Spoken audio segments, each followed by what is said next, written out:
Bonjour à tous, j'espère que vous allez bien. On se retrouve pour une nouvelle vidéo sur cette chaîne, la chaîne de l'écologie personnelle. Aujourd'hui, dans l'épisode 11, on va parler de quelque chose qui nous habite tous, de quelque chose qu'on a tous envie de défendre, mais pas tous de la même manière, ni même avec la même priorité. Bref, aujourd'hui, on va parler de notre système de valeurs.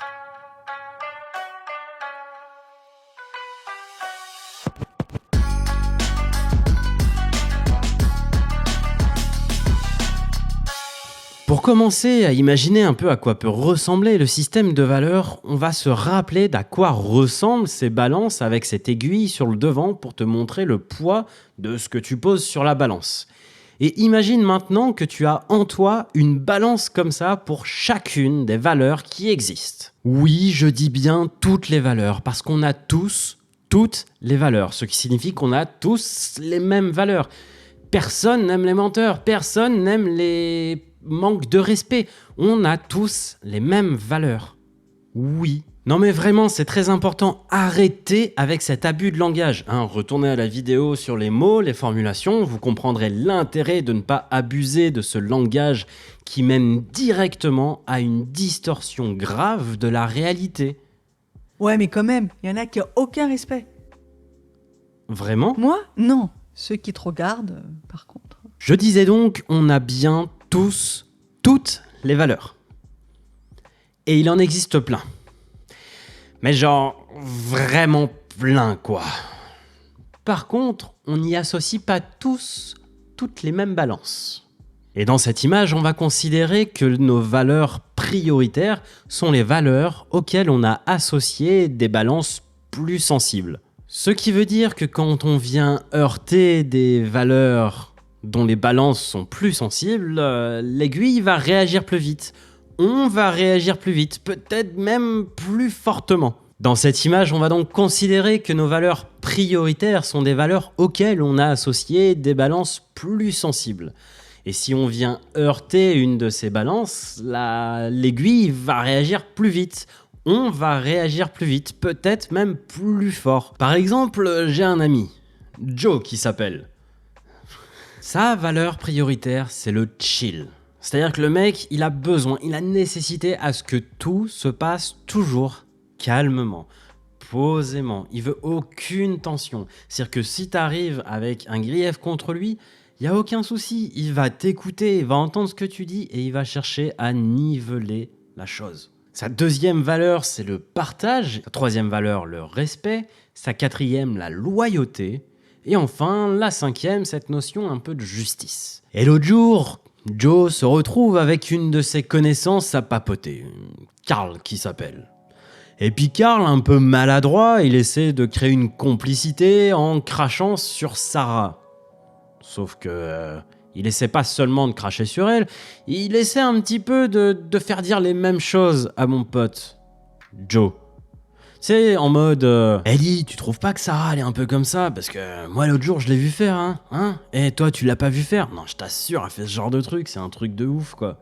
Etc, etc. Le truc qui parfois peut marcher, en effet, si Joe n'aimait pas Sarah, bon, ça pouvait le faire. Peut-être. Seulement Joe... il aime bien Sarah. Il est pas amoureux ou quoi, mais voilà, c'est une pote et il a une de ses valeurs prioritaires qui sont le respect. Et là, Carl il est en train de parler dans le dos de Sarah et pas en bien. C'est injuste parce qu'il lui donne pas l'occasion de se défendre. Et en plus de ça, ça vient heurter profondément sa notion de loyauté parce que Carl essaie de faire dire à Joe des choses péjoratives sur Sarah. Et quand bien même la valeur priorité de Joe, ça reste le côté chill, là, on est venu toucher d'autres valeurs. D'autres valeurs qui sont en plus quand même relativement sensibles, jusqu'à atteindre certains seuils. Et là, il est passé, entre guillemets, un peu en mode Hulk.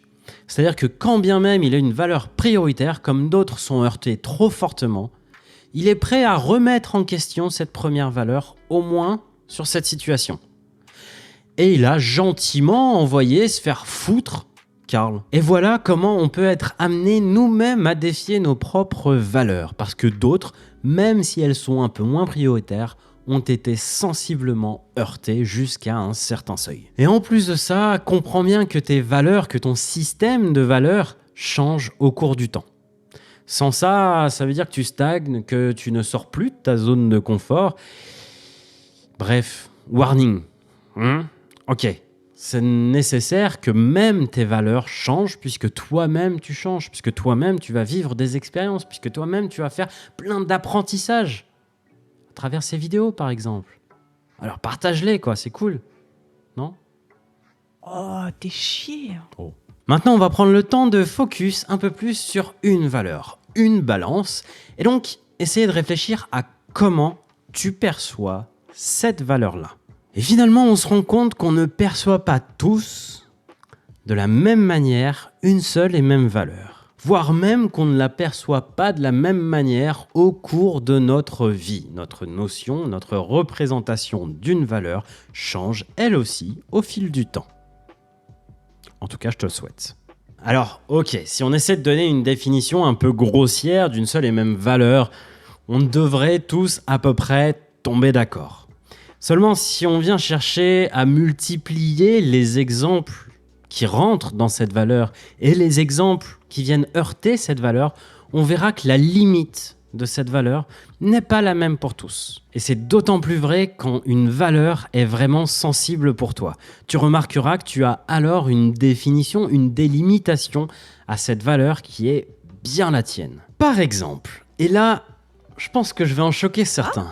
Tu crois? Encore? Aujourd'hui, pour moi, se mettre du parfum, c'est ok. C'est agréable de sentir ton parfum quand je te fais la bise. Quand je suis à 1 mètre de toi, 2 mètres, et que je le sens, ça commence peut-être un peu à me gêner. Si on est à 2-3 mètres dans le tram et qu'au milieu de tout le monde, je remarque et je sens clairement ton parfum, pour moi, c'est du manque de respect. Et c'est là qu'on est censé être choqué? Pour illustrer mon propos, imagine que la prochaine fois que tu prends le tram, il y a un mec qui se pose devant toi et il se met à agiter les mains. Mais genre à 2 cm de tes yeux. J'imagine que ça va te saouler, surtout s'il fait ça sur tout ton trajet, tout le long, il s'arrête pas. Tu vas considérer au bout d'un moment qu'il te manque de respect. Et à mon sens, t'auras raison, parce que ce mec-là est en train d'envahir un de tes sens, de saturer un de tes sens, celui de la vue. Dans mon cas, dans l'exemple avec le parfum, c'est exactement pareil, sauf qu'il envahit, qu'il sature un autre sens, l'olfactif. Ça y est, t'es content? T'as passé ton coup de gueule? Oui, j'ai passé mon coup de gueule. Non, le but, c'est surtout que vous compreniez qu'on a tous une notion différente de nos valeurs, et d'autant plus si ce sont des valeurs qui sont importantes pour nous. Et là, pour cet exemple, j'imagine que vous n'en avez pas trop l'habitude en tout cas. Et quand on rencontre quelque chose dont on n'a pas l'habitude, bah ça fait réfléchir.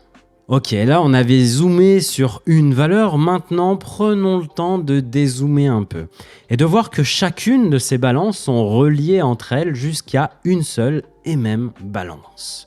Un peu comme une métabalance. Comprenez donc que le seuil de cette métabalance, de cette balance générale, peut être passé alors même qu'aucun des seuils des balances associées à vos valeurs n'ait été dépassé. Certains parlent d'effet d'accumulation, parce qu'en fait, différentes valeurs que tu as ont été heurtées. Pas suffisamment pour que leur propre seuil soit dépassé, mais suffisamment pour que l'accumulation finisse par faire dépasser le seuil de ta balance générale. Du coup, certains parlent de sensibilité générale. Quoi qu'il en soit, au bout d'un moment, ça fait trop, stop, boum, tu passes en mode Hulk. Boum! Explosion! Tu casses tout. Ouais, enfin, c'est une façon de parler, le mode Hulk, hein. T'es pas obligé de tout casser, t'es pas obligé d'être agressif ni violent. D'ailleurs, certains gardent la chose bien enfouie en eux. Dans ces deux Dans ce cas, qui regarde les numéros 9. Exactement. Et dans ce cas-là, tu vas pouvoir apprendre à mieux l'exprimer de manière plus adaptée à la situation et peut-être plus en adéquation avec tes propres valeurs. Bref, une fois que tout ceci est bien compris, j'espère que tu commences à avoir l'habitude. On passe aux tips. Alors, pour le premier tips, tu vas aller te poser avec de quoi écrire dans un endroit calme, seul avec toi-même. Que ce soit dans un parc, que ce soit dans ton jardin, sur une terrasse, que ce soit dans ton canapé, n'importe, je m'en fiche, sois seul avec toi-même et de quoi écrire. Et alors, tu vas noter tes 5 valeurs prioritaires. Et prends le temps pour ça. Choisis-les bien. 5. Et si t'es chaud, tu peux le faire avec 10. Une fois que tu les as, tu vas prendre le temps de chercher pour chacune de ces valeurs 5 exemples qui rentrent dans le cadre de chacune de ces valeurs. Ça te fait donc 25 exemples au total. Et tu vas aussi faire 5 exemples qui viennent heurter chacune de ces valeurs. Donc 25 exemples de plus. Ou alors 50 et 50 si tu as pris 10 valeurs, quoi. Bon, et c'est un tips, quoi. Tu vas le faire un petit peu sérieusement. Tu vas pas me prendre des exemples un petit peu trop faciles. Tu vas chercher des exemples qui sont à la limite. C'est le genre d'exemple où si tu en discutes avec un de tes potes, il sera pas forcément hyper d'accord avec toi. Ou alors il va trouver que t'es trop pointilleux. Ou alors que là, franchement, tu pourrais laisser passer. Ok ? C'est ce genre d'exemple-là qu'on cherche. Les limites. Pour comprendre les limites de tes valeurs. Ouais, parce qu'en fait, ça reste le but de l'exercice. T'aider à mieux cerner tes valeurs principales, à mieux cerner ton système de valeurs principales. Deuxième tips, les prochaines fois que tu te sens en colère, que tu te sens blessé, révolté, agacé, demande-toi quelle est la valeur qui a été touchée ou quelles sont les valeurs qui ont été touchées. Puis, comment y répondre tout en préservant ton système de valeurs. Alors je te rassure, au début, c'est pas évident à mettre en place sur le coup, quoi. Ça va venir, mais en attendant, tu peux déjà y réfléchir a posteriori, te dire qu'est-ce que j'aurais pu faire qui aurait mieux respecté mon système de valeurs. Et ça te permettra de rester en accord avec toi-même. Exactement, ça te permet d'avoir une meilleure satisfaction et donc une meilleure image de soi, une meilleure estime de soi et surtout c'est plus écologique. Et ça a le petit effet qui se coule de pouvoir éventuellement remettre en question ton système actuel de valeurs. Et ça, on prend toujours, ça permet de grandir, d'apprendre, d'évoluer, de changer vers quelque chose de mieux. Enfin, pour le troisième et dernier tips, c'est de l'écologie personnelle, mais pas seulement. C'est aussi et surtout de l'écologie relationnelle. Les prochaines fois que tu verras quelqu'un qui s'exprime avec de la colère, avec un certain agacement, avec une agressivité ou une violence, prends le temps, vraiment, prends le temps de trouver la valeur qui a été heurtée chez lui ou les valeurs qui ont été heurtées chez lui. Forcément, il y en aura. Et à ce moment-là, quand tu l'as trouvé ou quand tu les as trouvées, fais quelque chose de très particulier. Tu vas prendre sur toi quelques minutes et faire en sorte de rassurer là où les valeurs qui ont été heurtées chez lui. Et vois ce qui se passe après. Vois comment les choses vont se passer complètement différemment après ça. Bref, je te laisse sur ce magnifique teasing dont la suite ne dépend que de toi. J'espère que tu vas pouvoir t'en amuser et t'amuser d'ailleurs de tous les tips. Mais avant toute chose, prends soin de toi, deviens meilleur qu'hier et surtout, sois écologique avec toi-même. Bye Tchuss. bye. Et moi, tu crois que j'ai quelle valeur ?